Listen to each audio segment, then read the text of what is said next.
Fox's X-Men universe has certainly run the board when it comes to continuity and quality. We've seen incredible cinematic outings like X-Men First Class, we've gotten fun action comedy romps like Deadpool, and we've even seen one of the most inspired comic book adaptations in recent history with the always impactful Logan. It's crazy to believe that the same studio that made Wolverine the most popular X-Men member is the same studio that nearly caused Hugh Jackman to walk away from the character forever. But luckily, that's not the case, as we currently have a Deadpool and Wolverine crossover movie that looks to finally be putting Jackman in his iconic blue and yellow duds after over 20 years of teasing. You actually go outside in these things? What would you prefer? Yellow spandex? X-Men Origins Wolverine is the 2009 entry in the Fox universe that promised the moon, but gave us whatever this is. The movie was one of the many films affected by the 2007-2008 writer's strike, which caused an already troubled production to go completely off the rails. It's a movie that seemed so easy to get right, as the original Fox X-Men film handled the introduction to Wolverine with finesse and mastery. But through the mix of writers coming and leaving the project, the addition of too many new characters, and of course some good old-fashioned studio interference, the movie went from a promising Wolverine adventure that would bring us the classic Paul Jenkins and Joe Quesada graphic novel in live action, to becoming a bloated and utterly disappointing, borderline disrespectful waste of IP potential. It also didn't help that this entire movie was leaked on the internet weeks before it was supposed to be released, and the initial reactions were not good. Man, the internet is insane. So strap yourselves in tight and light up your tastiest cigar, because we're about to get claws deep in X-Men Origins Wolverine and see how it holds up in today's world of comic book movies. All that and more is coming up in today's episode of Marvel Revisited.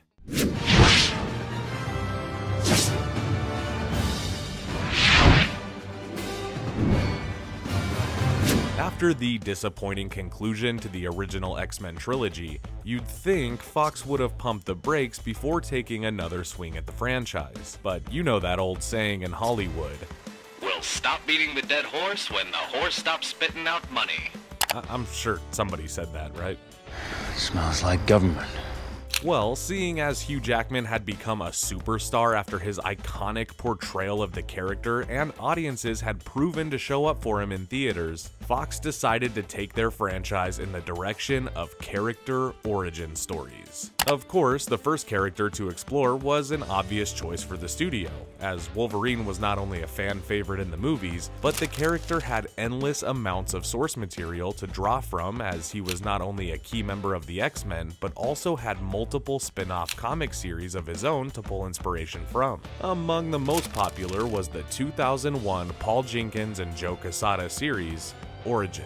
The story focused on the early years of Logan, who was formerly known as James Howlett. He's a mutant boy in 19th century Canada who belongs to a rich family. James's powers manifest after the family groundskeeper murders James's father. The comic book is packed with twists and turns that I don't want to spoil, but I cannot recommend this short 6-issue series enough. The film takes some of the bones from the graphic novel and meshes it with a few other popular comic book titles to make a loose adaptation of multiple stories. The plot of the movie took the James Howlett angle and shows us what Wolverine's childhood was like.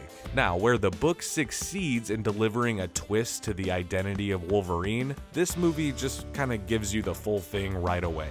It turns out that Sabretooth is Wolverine's brother through an affair that their mother had. We're brothers, Jimmy. You realize that? Brothers protect each other. Now, for the comic book, this was a huge surprise and the reveal was very meaningful. But in this movie, it immediately confused everyone. See, Sabretooth had already been established in the original X-Men films and was brilliantly brought to life from the page. Audiences already knew the character, and yet this movie ignores that to say that Wolverine and Sabretooth have known each other and been related their entire lives. It's annoying to have this question pop into your mind from the very first act of the movie, but I needed to get that out of the way in order to explain the rest of it. James, Wolverine, and his brother Victor, Sabretooth, discover their abilities and use them to join the armed forces and serve in multiple wars. This brings them closer than ever, and the pair are sort of an inseparable dynamic duo. Now, I actually don't hate the way the movie begins, besides the Sabretooth thing, but the look of the movie and the first time James uses his powers was honestly fun during the rewatch, and I love the look of the bone claws. It's memorable. Also, Liev Schreiber plays Sabretooth now, so yeah, it's fine. I like the actor, he fits the role. What do you care? Oh, I care. I care because I know how special you are. The duo's stint with the military lead them to meeting a young William Stryker. X2 X-Men United introduced us to Stryker and hinted at Wolverine's connection to him, and here is where the movie sort of answers that question. Okay, James and Victor get recruited to Stryker's task force of skilled mutant assassins among like-minded anti-heroes like Fred Dukes, aka The Blob, and a pre-Deadpool Wade Wilson, played by none other than Ryan Reynolds. Okay, people are dead. Now, part of my beef with this movie is the obvious fan complaint. They did Deadpool dirty in this movie. But more annoying than that is that they gave Wolverine his own solo movie to tell his origin story, and then they just rush through the origin and stick him directly into another super team. The team is even called Team X. I can't sometimes with this movie. I cannot do it. Why are we here? After realizing that Team X's moral code doesn't exactly match his own, Logan leaves the group and becomes a logger living in peace in Canada. Years later, Stryker tracks down Logan and tells him someone is hunting down the old team. Logan doesn't give a shit until Sabretooth shows up and kills his girlfriend, Kayla Silverfox. Yes, her part in Wolverine's origin was skipped over with a time jump. Ugh. If you're like me, you love the Weapon X storyline. The comic book and the 90s animated X-Men series really did a good job delivering that story and the drama behind it. But this movie doesn't really do any of that. We're about to begin bonding adamantium to Weapon X's skeleton. Stryker offers to fuse Wolverine's skeleton with the indestructible metal alloy called adamantium, which is where Wolverine gets his metal claws. And they kind of just blow past the Weapon X part of it.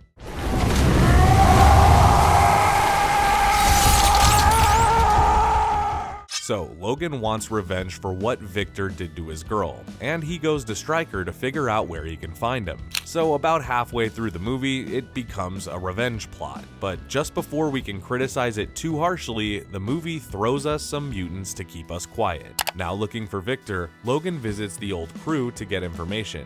We see a fun scene with Will.i.am as John Wraith, who is a mutant who can teleport, and we get the Blob in all of his disgusting glory.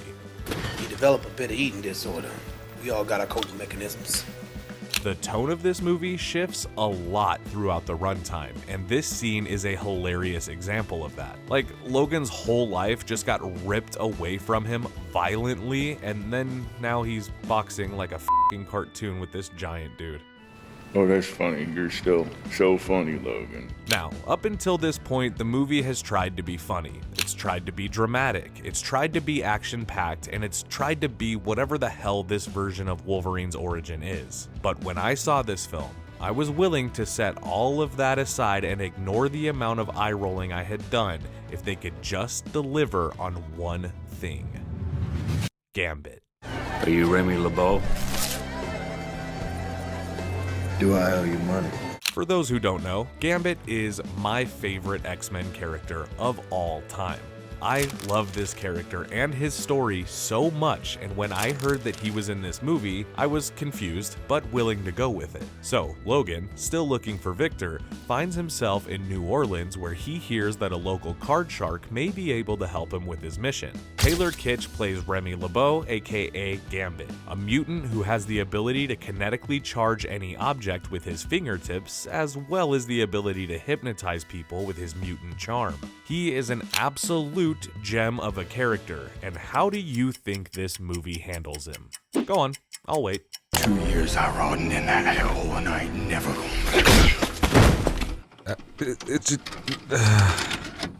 It's easy to make a character look cool, but he doesn't. And it's easy to find an actor that can speak in a Cajun accent, but he didn't. It's not easy to make Gambit work in a movie that otherwise falls flat. And it doesn't.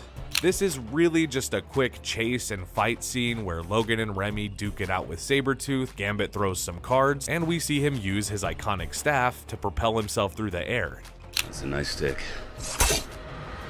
So even though I'm still really looking forward to another Gambit in the movies, I think this one is a total miss for me. I thought you may just have been exaggerating. After this, Gambit helps Logan find the facility he's looking for, and before the final showdown, there's a few more silly twists in store. Turns out, Kayla Silverfox is alive, which would be cool if this movie made us care about her in any way. But it didn't, so we don't. Nice. And also, Stryker was behind the whole thing, and Sabretooth was acting as his assassin to round up the old team and get their blood to use it to make a super mutant with everyone's individual abilities wrapped into one.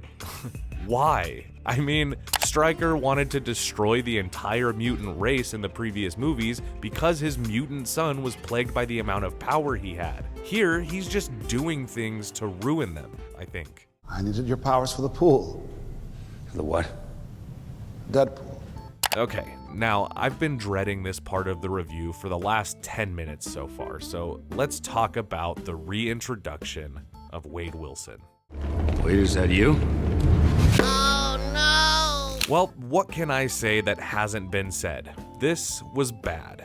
It was so bad that it made the movie near unwatchable for years after its release. I mean, it was so bad that Ryan Reynolds had to go back in time in Deadpool 2 just to kick his own ass. It was so bad that after this movie came out and fans saw how it turned out, Hugh Jackman stated that he considered leaving the franchise.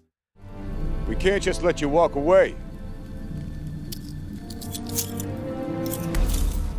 They took everything fans knew about Deadpool from the comics and stripped it away from him. Now, of course, this may be the most obvious impact that the 07-08 writer's strike had on the film. Deadpool is famously a quick-witted character who always has something to say. Well, they couldn't write those witty retorts, so instead, they just did this. And instead of just having a regenerative ability, he's got all the powers. He can teleport, he's invincible, he's got Cyclops eyes, he's got swords in his fucking wrists. He looks like shit, and the final fight between him and Wolverine is so incredibly silly that by this point in the rewatch, I was mostly just scrolling through my phone.